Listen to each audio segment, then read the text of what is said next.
नमस्कार, जय सियाराम। एक गोसाउनी गीत सुने जाओ। कहाँ मान हैली काली, कहाँ लट झारलनी, कहाँ माँ काली के सिंगार रहे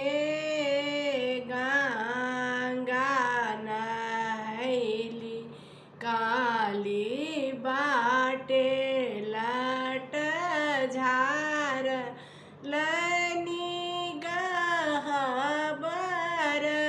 काली के सिंगार रहे गंगा नहैली, काली बाटे लट झार लनी गहबर काली के सिंगार रहे कौन फूल ओढ़न माँ के, कौन फूल पहिरन,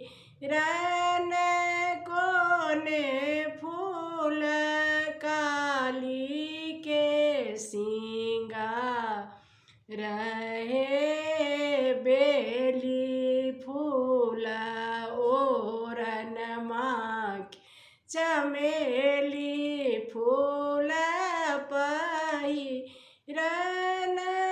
अड़हुल फूल काली के सिंगार रहे पहिरी ओढ़ी काली ठार भेली गहबर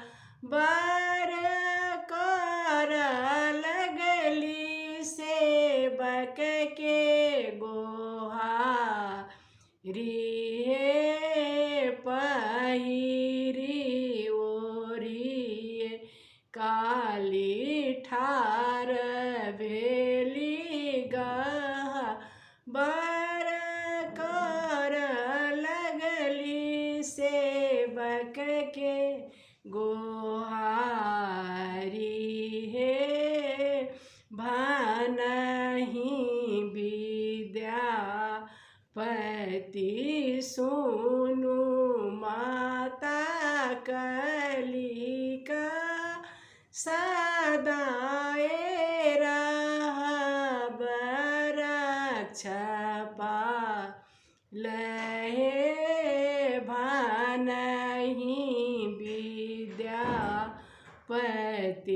सुनु माता कलिका सदाए रहब रक्षपा लहे। नमस्कार, जय श्री राम।